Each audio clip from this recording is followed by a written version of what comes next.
दोस्तों, हर दिन हमारे सपनों को पूरा करने का एक नया मौका लेकर आता है। जिंदगी कभी कभी मुश्किलों और परेशानियों से भर सकती है। कई बार ऐसा भी होता है कि हमें लगता है कि हमने अपना कीमती समय बर्बाद कर दिया है या जरूरी मौके खो दिए हैं। ये उस वक्त होता है जब हम अपने ही ख्यालों में खो जाते हैं और सोचते रहते हैं कि अगर हमने कुछ अलग किया होता तो क्या होता। ऐसे समय में कोई व्यक्ति खोया हुआ महसूस कर सकता है, इस विश्वास से बोझिल होकर कि उसने अपना मौका गंवा दिया है, जिससे हार और निराशा, दुख, अतीत पर पछतावा, अपनी क्षमताओं पर संदेह या भविष्य की चिंता जैसे कई तरह के भाव पैदा होते हैं। ये भाव हमें लगातार परेशान कर सकते हैं। आज की कहानी के जरिए जानते हैं कि गौतम बुद्ध ने हमें खोए हुए मौकों के बारे में क्या सिखाया। लेकिन कहानी शुरू करने से पहले लर्न एंड मोटिवेट चैनल को सब्सक्राइब कर लीजिए ताकि आप हमारी कोई भी कहानी मिस ना करें। तो बहुत समय पहले एक शहर में एक साबुन का व्यापारी रहता था। वह दिन रात मेहनत करता था ताकि अपना परिवार का पालन पोषण कर सके। उसका एक बेटा था जो उसकी कोई मदद नहीं करता था, बल्कि सारा दिन दोस्तों के साथ घूमने, बातें करने और मौज मस्ती करने में ही बिताता था। एक दिन अचानक वह व्यापारी गुजर गया। उस व्यापारी के बेटे का नाम सोहन था। सोहन एक युवा व्यक्ति था जिसने अभी हाल ही में अपने पिता की व्यापारिक जिम्मेदारियों को संभाला था। उसे अभी तक इन जिम्मेदारियों का बोझ सही से समझ नहीं आया था। एक शाम वह दुकान पर बैठा हुआ गहरे विचारों में खो गया। वह अपने जीवन में की गई गलतियों और खोए हुए अवसरों के बारे में सोच रहा था। उसे लगा कि शायद वह अपना सारा जीवन सिर्फ उसी दुकान में बैठे रहने वाला है और कुछ भी करने में सक्षम नहीं होगा। उसकी आंखों में आंसू आ गए और वह जोर जोर से रोने लगा। अचानक सोहन ने देखा कि एक बौद्ध गुरु उसकी दुकान के बाहर खड़े हैं। गुरु ने सोहन को रोते हुए देखा और उससे पूछा, बेटा तू क्यों रो रहा है? तेरे जीवन का हर पल एक अनमोल तोहफा है। गुरु के शब्दों से चौंका सोहन ने अपने आंसू पोंछे और ध्यान से सुनो। जैसा गुरु ने आगे कहा, तेरे पास अपनी नियति को गढ़ने की शक्ति है। अपनी पिछली गलतियों से खुद को कष्ट मत दो। हर पल को अपनाओ और उसे कीमती बनाओ। तब वह गुरुवर से कहता है, रहने दीजिए गुरुवर, ये सब खाली कहने की बातें हैं। आज मैं जहां हूं वहां से मेरा जीवन मुझे बहुत कठिन लग रहा है। आज से ठीक 1 वर्ष पहले मेरे पिताजी गुजर गए और उनके गुजरते ही इस दुकान पर लेनदार की लाइन लग गई और उन्होंने इस दुकान का सारा सामान उठा लिया। इस दुकान पर कुछ भी नहीं बचा, जिससे मेरे पास और कोई रास्ता भी नहीं बचा था। इसीलिए मैंने अपना घर गिरवी रख दिया और कुछ पैसे उधार लिए और उससे मैंने एक बार फिर से यह व्यापार शुरू किया। लेकिन अब ऐसा लगता है कि इसमें भी मेरा जीवन नहीं चलेगा, क्योंकि इसमें कोई खास कमाई नहीं है। मैंने तो सोचा था बड़े होकर मैं बहुत अच्छा पैसा कमाऊं और अपना नाम करूंगा, लेकिन मुझे नहीं पता था कि मेरे साथ ऐसा हो जाएगा। आगे सोहन उन गुरुवर से कहता है, सच बताऊं तो मैं बचपन से ही बहुत तेज था। हर बात में मैं हमेशा आगे रहता था। बातें करने में मैं चतुर था। क्लास में सबसे आगे रहता था। चाहे बातें किसी भी प्रकार की हो, चाहे वह राजनीति की हो या फिर खेलकूद की, मुझे बातों में कोई भी नहीं हरा पाता था। मैं बातों में सबका गुरु था और मुझे अच्छी तरह से याद है, मेरे पिताजी भी हमेशा मुझसे केवल एक ही बात कहते थे, बेटा तुम बहुत चतुर हो, लेकिन अपनी इस चतुराई का इस्तेमाल अपनी पढ़ाई पर करो। अपनी बुद्धि पढ़ाई में लगाओ, जिससे आगे चलकर तुम्हें इस दुनिया को देखने का मौका मिलेगा। अन्यथा तुम्हें भी दुकान पर ही बैठना पड़ जाएगा। लेकिन तब मैंने उनकी एक नहीं सुनी और आज मुझे अपने पिताजी की हर बात याद आती है। मैं तो कोई और ही व्यवसाय करना चाहता था और उसके बारे में मैंने पहले से ही सारी तैयारियां भी कर ली थी। कितना कुछ था करने को, लेकिन कुछ नहीं कर पाया। बस मित्रों के साथ घूमता रहता, उनके साथ समय बिताता रहता और गपशप करता।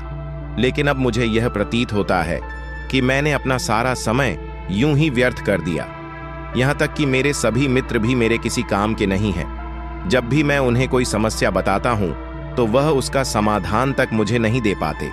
इसीलिए मुझे अब मेरी मित्रता भी बुरी सी लगने लगी है। लेकिन मुझे उम्मीद है कि एक ना एक दिन मेरे जीवन में फिर से बड़ा मौका आएगा। फिर से वह दिन आएगा जब मैं कुछ करके दिखाऊंगा, जब लोग मेरा नाम जपेंगे, जब रातों रात मेरा समय बदल जाएगा और मैं सबको यह साबित करके दिखा दूंगा कि मैं कितना काबिल हूं और मेरे जैसा कोई नहीं। उन गुरुवर ने सोहन की सारी बातें ध्यानपूर्वक सुनी और वह सोहन के भीतर के उस अहंकार को अच्छी तरह से देख पा रहे थे, लेकिन सोहन इस बात से बिल्कुल अनजान था। तभी गुरुवर सोहन से कहते हैं, बेटा तुम मेरे साथ चलो, मैं तुम्हें कुछ दिखाना चाहता हूं। इतना कहकर गुरुवर सोहन को एक तालाब के पास ले जा पहुंचे। उस तालाब के किनारे बहुत सारे छोटे बड़े पत्थर पड़े हुए थे। तभी उन पत्थरों की ओर इशारा करते हुए वह गुरुवर सोहन से कहते हैं, बेटा तुम्हें अपने जीवन में एक बड़े मौके की तलाश थी ना, तो आज वह मौका आ गया है। इस पर सोहन उन गुरुवर से कहता है, कैसा मौका गुरुवर? तभी गुरुवर उन पत्थरों की ओर इशारा करते हुए सोहन से कहते हैं, बेटा तुम इस तालाब के किनारे यह पत्थर देख रहे हो। इन पत्थरों में एक बहुत ही अमूल्य पत्थर है जो किसी भी धातु को सोने में बदलने में सक्षम है, और यदि वह पारस पत्थर तुम्हें मिल गया तो तुम्हारी सारी समस्याएं हमेशा हमेशा के लिए खत्म हो जाएंगी और तुम जैसा चाहोगे वैसा अपना जीवन को बिता पाओगे। यह सुनकर सोहन बहुत खुश हुआ और वह उन गुरुवर से कहता है, हे गुरुवर, किंतु मैं इतने सारे पत्थरों में से उस पत्थर को कैसे पहचान करूंगा? तभी गुरुवर इस प्रश्न का जवाब देते हुए कहते हैं, पुत्र, पारस पत्थर बाकी सभी पत्थरों से हल्का गर्म होगा जिसे तुम छूकर आसानी से पहचान सकते हो। आगे गुरुवर सोहन को चेतावनी देते हुए कहते हैं, लेकिन मेरी एक बात और याद रखना, तुम्हारे पास केवल आज रात तक का ही वक्त है। अगर इतने समय में तुम पारस पत्थर ढूंढ सके तो तुम अवश्य ही जैसा चाहोगे वैसा जीवन जी सकते हो, अन्यथा आज का यह मौका भी तुम्हारे हाथ से निकल जाएगा। उन गुरुवर की आवाज सुनकर सोहन की आंखों में चमक आ गई, क्योंकि जिस मौके की तलाश उसे थी आज उसे वह मौका मिल चुका था।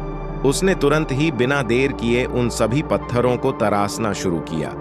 उसने पास ही में बैठकर एक पत्थर को अच्छी तरह से देखा परखा और ऐसे ही करके बाहर एक एक पत्थर को देखता और परखता देखते देखते करीब 2 घंटे बीत गए, लेकिन अब तक उसे वह पत्थर नहीं मिल सका, जिस कारण उसके मन में बेचैनी उत्पन्न होने लगी। वह सोचने लगा कि कुछ ही देर में रात्रि हो जाएगी और ऐसे में यदि मुझे वह पत्थर नहीं मिला तो मेरे हाथ से यह सुनहरा मौका निकल जाएगा। मुझे जल्दी करना होगा। और अब सोहन ने अपनी गति बढ़ा दी। वह तेजी से हर पत्थर को देखता परखता और उसे महसूस करता, और जब उसे लगता कि वह पारस पत्थर नहीं है तो वह उसे उठाकर तालाब में फेंक देता। और लगातार ऐसा करते करते अचानक उसके हाथ में एक गर्म पत्थर आया, लेकिन जैसा कि अब उसकी आदत हो चुकी थी कि वह फटाफट किसी भी पत्थर को देखता और तालाब में फेंक देता, अचानक उसने उस गर्म पत्थर को भी हाथ में लिया, महसूस किया और तुरंत उठाकर तालाब में फेंक दिया। और तभी उसे एहसास हुआ, अरे यह क्या कर दिया? इतना बेशकीमती पत्थर मेरे हाथों में आ चुका था और मैंने उसे उठाकर तालाब में फेंक दिया। वह तुरंत ही तालाब में कूद पड़ा और तालाब की गहराई में जाकर उसने वहां से वह सभी पत्थर निकालने की कोशिश की, लेकिन अब तक सोहन को वह पत्थर नहीं मिल पाया था, जो पत्थर हल्का और गर्म था, और मिलता भी कैसे, क्योंकि वह पारस पत्थर भी पानी में जाकर बाकी पत्थरों की तरह ठंडा पड़ चुका था। वह गुरुवर भी दूर बैठे सोहन की हर एक हरकत पर नजर रखे हुए थे। तभी वह गुरुवर सोहन के पास आए और सोहन से कहने लगे, रुक जाओ बेटा, यह तुमने क्या कर दिया? वह पारस पत्थर तुम्हारे हाथों में था और तुमने उसे उठाकर तालाब में फेंक दिया। अब तो तुम्हारे हाथों से वह पत्थर भी गया और यह मौका भी। इस पर सोहन रोते हुए उन गुरुवर से कहता है, हे गुरुवर, कृपया करके मुझे एक और मौका दे। कृपया करके मुझे कोई ऐसा उपाय बताए जिससे मैं उस पत्थर को पहचान सकूं। तभी गुरुवर सोहन से कहते हैं, बेटा यहां पर कोई पारस पत्थर नहीं है। वह पत्थर जो तुमने गर्म महसूस किया था वह तो मैंने ही इस आग में गर्म करके तुम्हारे पास रखा था।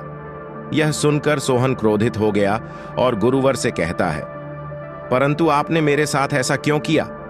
इसके जवाब में वह गुरु और सोहन से कहते हैं, बेटा जब मैं तुम्हारी दुकान पर आया था तो जिस प्रकार से तुमने अपनी सारी बातें मुझसे कही थीं, उसी दौरान मैंने तुम्हारे भीतर एक अहंकार देखा था और उसी अहंकार को खत्म करने के लिए मैं तुम्हें यहां पर लाया था, क्योंकि मैं तुम्हें एक सीख देना चाहता था। इस पर सोहन उन गुरुवर से कहता है, सीख?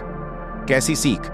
इसके जवाब में वह गुरुवर मोहन से कहते हैं, बेटा, जैसे तुमने गर्म पत्थर अपनी लापरवाही के कारण तुरंत ही उठाकर पानी में फेंक दिया, ठीक ऐसे ही मौके गवा आने की लापरवाही भी तुम्हारी आदत बन चुकी है।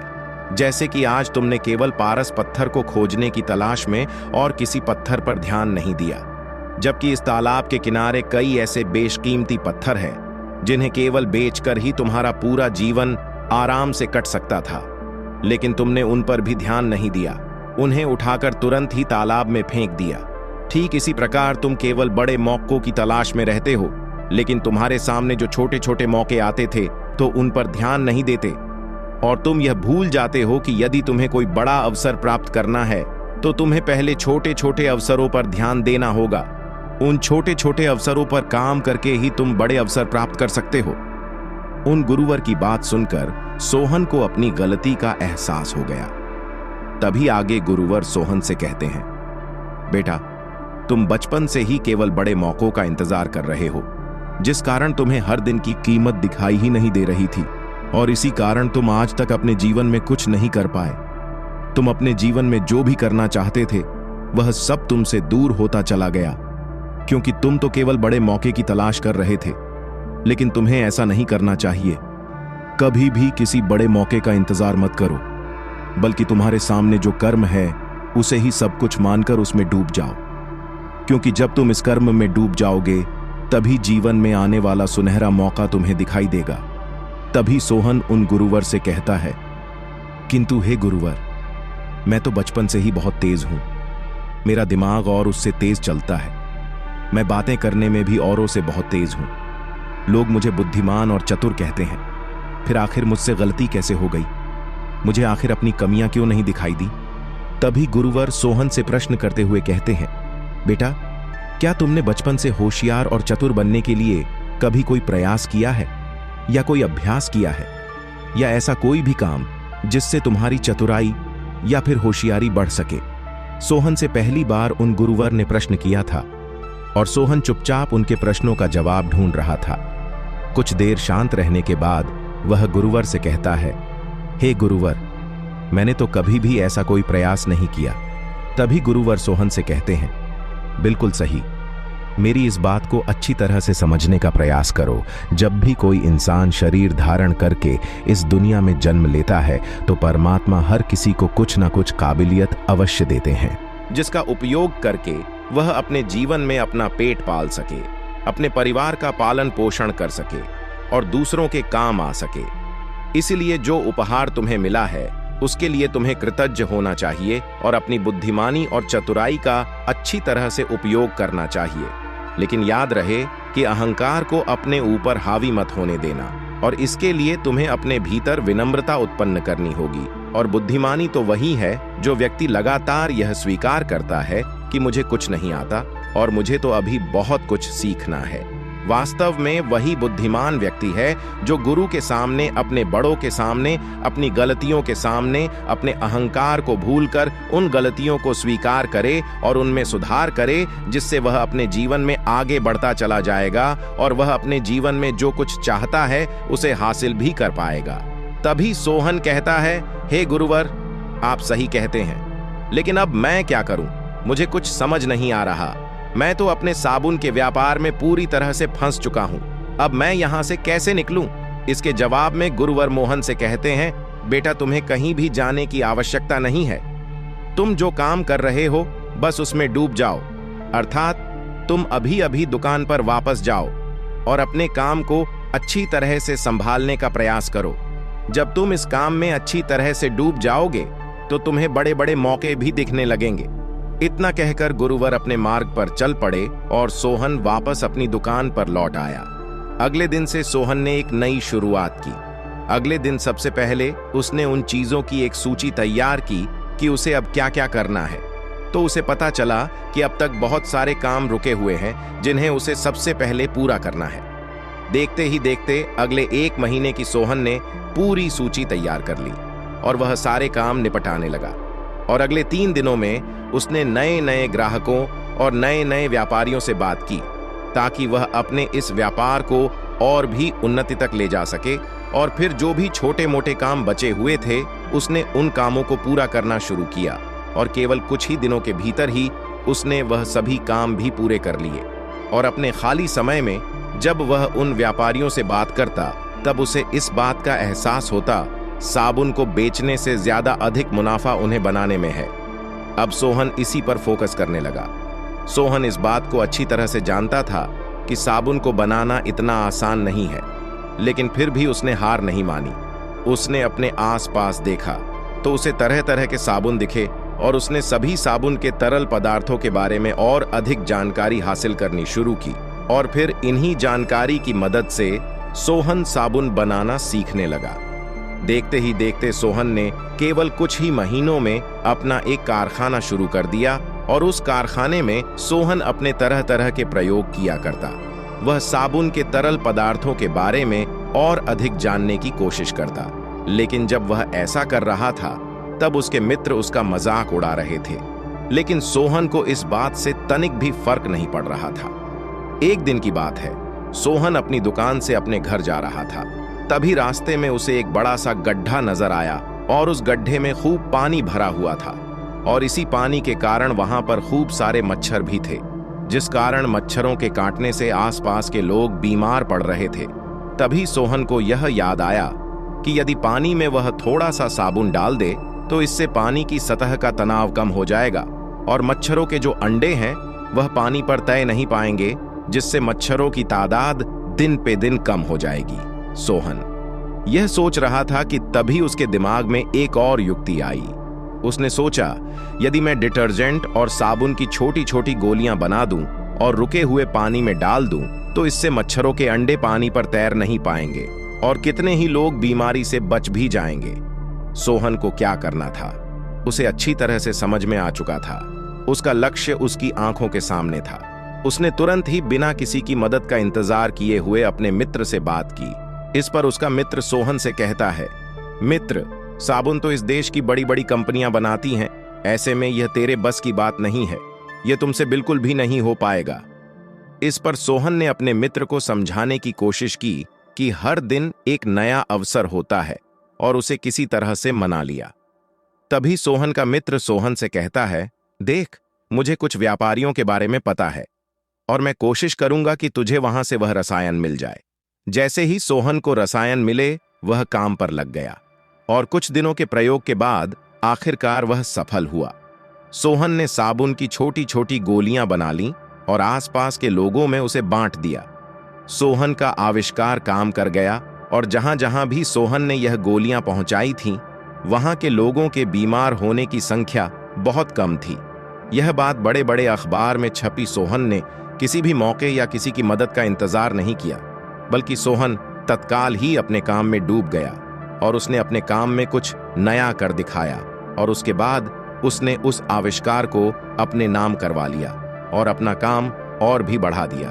और देखते ही देखते सोहन के इस आविष्कार के बारे में सभी को पता चलने लगा और देश के कई राज्यों से भी अब सोहन को नए नए ऑन ऑर्डर्स आने लगे और केवल 8 सालों के भीतर ही सोहन अपने व्यापार में कई गुना तरक्की भी कर ली थी।